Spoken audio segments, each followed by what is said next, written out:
Welcome to Priya academy. मेरा नाम है चारू अग्रवाल और आज मैं आपसे शेयर करने वाली हूँ एक न्यू वीडियो जिसका हमारा टॉपिक है हमारी सूरदास की है ये, ठीक है। और इसके इंपॉर्टेंट क्वेश्चन हम देखने वाले हैं और ये कुमाऊं और एसएससी दोनों ही यूनिवर्सिटी में लगी हुई है। तो इसके इंपॉर्टेंट क्वेश्चन देखते हैं। इसके पद वगैरह में थोड़े चेंजेस है लेकिन उसमें कोई ऐसी बात नहीं है, ठीक है। जब मैं पढ़ाऊंगी तो उस समय पे बता दूंगी। फिलहाल इंपॉर्टेंट क्वेश्चंस देखते हैं। तो ये कुमाऊं और एसएससी दोनों ही यूनिवर्सिटी वालों के लिए इंपॉर्टेंट है, ठीक है। तो देखते हैं और स्टार्ट करते हैं। लेकिन उससे पहले अगर आप चैनल बनाए हैं तो चैनल को सब्सक्राइब कर दीजिए और नोटिफिकेशन बेल को प्रेस कर दीजिएगा जिससे आने वाली वीडियोस की नोटिफिकेशन आपको मिलती रहे। तो चलिए क्वेश्चन देखते हैं। हमारा पहला क्वेश्चन है, सूर का वात्सल्य वर्णन हिंदी साहित्य में अद्वितीय है, इस कथन की सत्यता पर अपने विचार प्रकट कीजिए। आंसर देखते हैं इसका। लेकिन उससे पहले मैं आपको बता दूं ये जो है हमारी वीडियो ये पार्ट 1 है, ठीक है। और ये जो सूरदास हमारा टॉपिक है ये थोड़ा सा लंबा हो सकता है तो इसके कुछ पार्ट्स बन सकते हैं।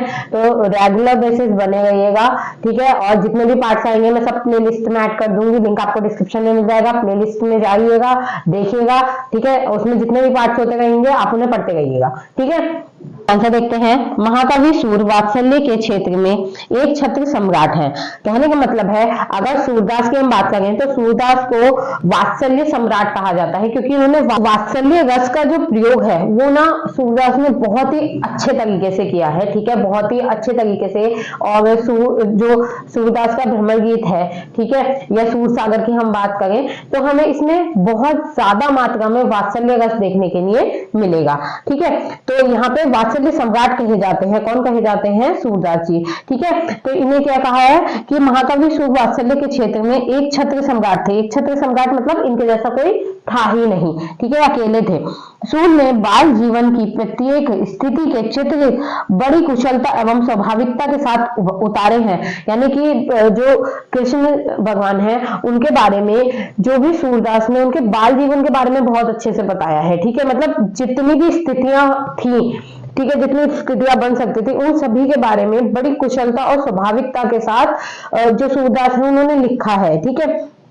बालकों के कार्यों को उन्होंने बालक बनकर ही अनुभव किया, उनका सौंदर्य पाठकों के सामने बिखेर दिया है, ठीक है। क्या है कि जो सूरदास थे जब उन्होंने श्री कृष्ण की बाल लीलाएं लिखी, ठीक है, तो बिल्कुल इस तरीके से लिखी जैसे उन्होंने खुद ने अनुभव की हो, ठीक है। एक बच्चे की तरह जिस तरीके से एक बच्चा अनुभव करता है उस अनुभव को महसूस करते हुए उन्होंने हर चीज को लिखा है और बहुत ही बारीकी से और बहुत ही सुंदर चित्रण उन्होंने किया है। अभी हम यहाँ पे देखेंगे, ठीक है।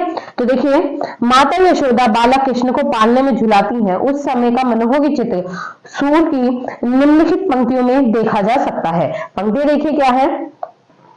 जसोदा हरि पालने झुलावे, हल गावे दुहगाई मल्हावे, जोई सोई कछु गावे।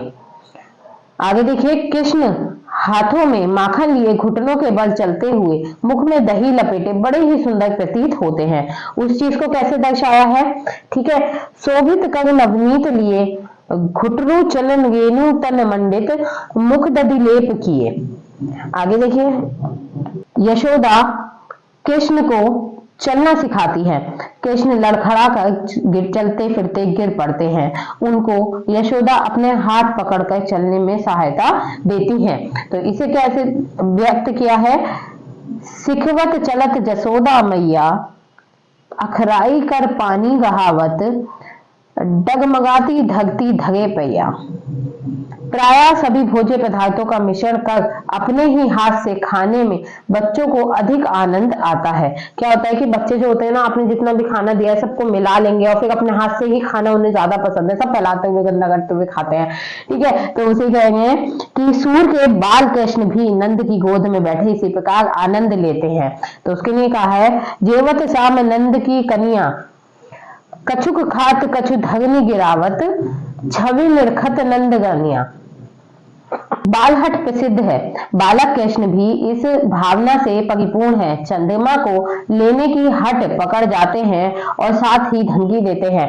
क्या होता है कि बालहट प्रसिद्ध है कि एक बच्चा जो होता है वो बड़े जिद करता है, आपने देखा होगा, जिद करता है और कुछ ना दो तो वैसे गुस्सा करने लग जाता है, रोने लग जाता है, जमीन फैल जाता है, चीख चीख के रोने लगता है। तो ऐसे कुछ यहाँ पे दिखाया गया कि जो बालक है कृष्ण उनके वो भी इस भावना से परिपूर्ण थे, यानी कि उनके अंदर भी वो बालक हट वाली भावना थी। तो चंद्रमा को लेने की हट खटखट करने लगते हैं। एक दिन चंद्रमा को देखते हैं और कहते हैं कि मुझे भी ये चाहिए। चंद्रमा कैसा होता है, चमकदार होता है, आकर्षित होता है, तो देखते हैं और कहते हैं मुझे भी ये चाहिए, और साथ ही धमकी देते हैं, मैया मैं तो चंद खिलौना ली हूँ, सुरभि को पर पानी न कहियो, बेनी सिंह न गही हूँ। ठीक है, अब आगे देखिए, सामान्य बालकों की भांति कृष्ण चिढ़कर खींच उठते हैं और माता यशोदा से भाई बलराम की शिकायत करते हैं। अब क्या होता है, जब हम बड़े भाई बहन होते हैं हमारे और वो हमें चिढ़ाते हैं, हमें परेशान करते हैं, तो हम कैसे करते हैं कि हम खींच जाते हैं, थोड़ा सा ऐसे चिढ़ जाते हैं और उसके बाद हम शिकायत करने लगते हैं, रोने लगते हैं। तो वैसा ही कुछ श्री कृष्ण भी करते हैं, जो कि अपने बलराम दाऊ से थोड़ा सा खींच जाते हैं और उसके बाद उनकी शिकायत करते हैं। कहते हैं, मैया मोही दाऊ बड़ी खिजाए, बहुत खिजायो, मोसो कहत मोल के लीनो, तो ही जसुमती कब जायो। ठीक है, आगे देखिए बालकों की सहज जिज्ञासा और स्पर्धा का भाव भी सूरदास के कृष्ण में विद्यमान है।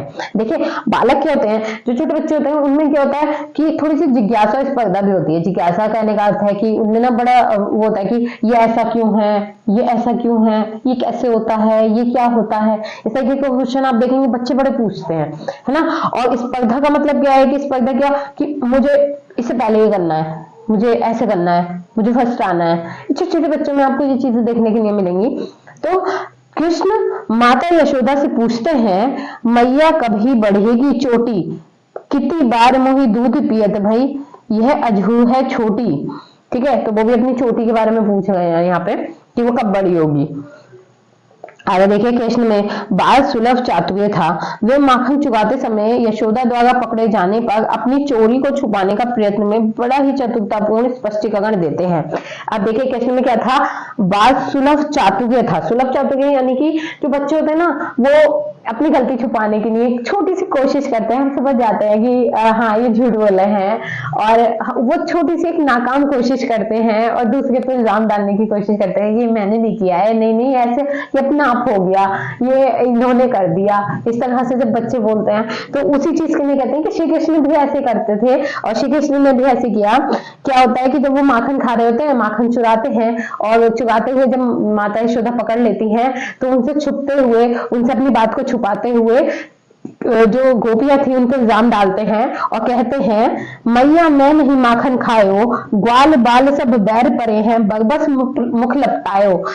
कहने का अर्थ है कि मैया मैं माखन नहीं खा रहा था, ये सब जो ग्वाल बाल है ना, ये सब मुझसे बैर खाते हैं, इसलिए इन सब ने जबरदस्ती मेरे मुख पे माखन लगा दिया है। ठीक है, आगे देखिए, खेल में कृष्ण हारकर रूठ जाते हैं। अन्य बालकों को उनकी यह बात नहीं सुहाती, वे कृष्ण के साथ खेलना बंद कर देते हैं। कृष्ण के मन में खेलने की इच्छा है, अतः वे नंद की दुहाई देते हैं और दाव चुकाते हैं। इन बाल प्रवृत्तियों का सूर्य ने बड़ा ही स्वाभाविक चित्र प्रस्तुत किया है। अब देखिए यहाँ पे क्या होता है, जैसे बच्चे क्या होते हैं, हार जाते हैं तो गुस्सा हो जाते हैं, रूठ जाते हैं, रोने लग जाते हैं, ऐसे ही श्री कृष्ण भी करते हैं। तो इस बात से जो और बच्चे होते हैं वो भाई बुरा लगता है उन्हें, वो उन्हें ये बात अच्छी नहीं लगती, तो वो क्या करते हैं, श्री कृष्ण के संग खेलना बंद कर देते हैं।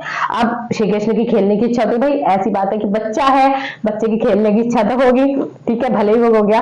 तो वो अपने जो पिता थे नंद बाबा, उनकी दुहाई देता है कि मुझे खिला लो, और दाव चुकाता है कि अब मैं ऐसा नहीं करूंगा। और उसके बाद इस चीज का जो वर्णन है वो सूरदास जी ने बड़े ही स्वाभाविक रूप से किया है। वो कहते हैं, खेलत मैं को काको गोसैया, हरिहारे जीते श्रीदामा बरबस ही कत करत गिसैया। आगे देखिए, संयोग वात्सल्य के समान ही सूर्य ने वियोग वात्सल्य का भी चित्रण किया है। कृष्ण के वियोग में यशोदा विहल हैं, उनका हृदय ममता से भर उठता है और वो उद्धव यानी कि उद्धव के हाथों देवकी को संदेश भेजती हैं। वो कहती हैं, ये जो वर्णन है ये उस समय का है जब मथुरा चले जाते हैं श्री कृष्ण। ठीक है, तो उद्धव के हाथों देवकी माता के लिए संदेश भेजते हैं यशोदा माता। संदेश और देवकी से कहियो, हो तो धाय तिहारो सुत की, कृपा कगत ही रहियो। ठीक है, यहाँ पे देखिए जब हम इस वर्णन को पढ़ते हैं तो क्या होता है कि हम अनुभव कर सकते हैं कि एक छोटा बच्चा कैसा होता है, और श्री कृष्ण भी कितने ज्यादा वैसे ही थे, छोटे बच्चों की तरह उनमें भी नादानियां थी, उनमें भी शैतानियां थी, वो भी कैसे शैतानी करते थे, कैसे नादानियां करते थे, और किस तरीके से वो जीते थे, किस तरीके से रहते थे, कैसे खेलते थे, कैसे खाते थे। एक मतलब अगर आप सूरदास जी का सूरसागर को पढ़ेंगे तो आप अनुभव करेंगे कि श्री कृष्ण किस तरह से बड़े हुए, उनके बड़े होने का, उनके बचपन की एक जो शैतानी है, एक एक जो उनकी हरकत है उस सबको महसूस कर सकते हैं आप, उसे अनुभव कर सकते हैं।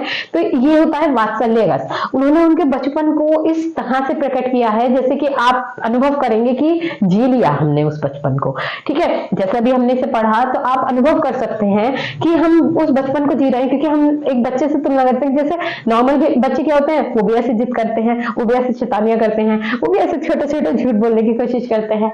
तो वही चीज वो भी ऐसे जिद करते हैं, तो वही चीज श्री कृष्ण में भी थी, ठीक है। उन्होंने भी सारी जिदें की हैं, उन्होंने भी शैतानियां की हैं, वो भी उठे हैं, उन्होंने भी मनाया है। तो वो भी सब चीजें आपको यहाँ देखने के लिए मिलेंगी, ठीक है। आगे देखिए, इस प्रकार जितने विस्तृत और विशद रूप में बाल्य जीवन का चित्रण सूर्य ने किया, अन्य किसी कवि ने नहीं। शैशवावस्था तक के लिए सभी चित्रों में बाह्य रूपों और चेष्टाओं की ही नहीं, वर्ण अंतः प्रकृति की भी सुंदर व्यंजना सूर्य के काव्य में हुई है। आचार्य रामचंद्र शुक्ल के अनुसार अंधे सूर्य इस क्षेत्र का कोना कोना झांक आए हैं। तो रामचंद्र शुक्ल के अनुसार क्या है कि अंधे सूर्य जो है उन्होंने इस क्षेत्र का कोना कोना झांक लिया है। इस प्रकार हमारी जो यहाँ की वीडियो है ये कंप्लीट होती है, ठीक है। आई होप वीडियो आपको पसंद आई होगी। अगर आपने अभी तक हमारे टेलीग्राम चैनल को ज्वाइन नहीं किया है तो टेलीग्राम चैनल को ज्वाइन कर दीजिएगा, लिंक आपको डिस्क्रिप्शन में मिल जाएगा, ठीक है। और बाकी अगर आपको कुछ भी कहना है तो आप कमेंट बॉक्स में कमेंट करके कह सकते हैं। और थैंक्स शेयर करने के लिए। और मैं जल्दी से जल्दी आपको सारी वीडियोस प्रोवाइड करवा दूंगी जल्दी से जल्दी, ठीक है। तो चैनल के साथ बने रहे और अभी तक सब्सक्राइब नहीं किया है तो सब्सक्राइब जरूर कर लीजिएगा। Thanks for watching, bye.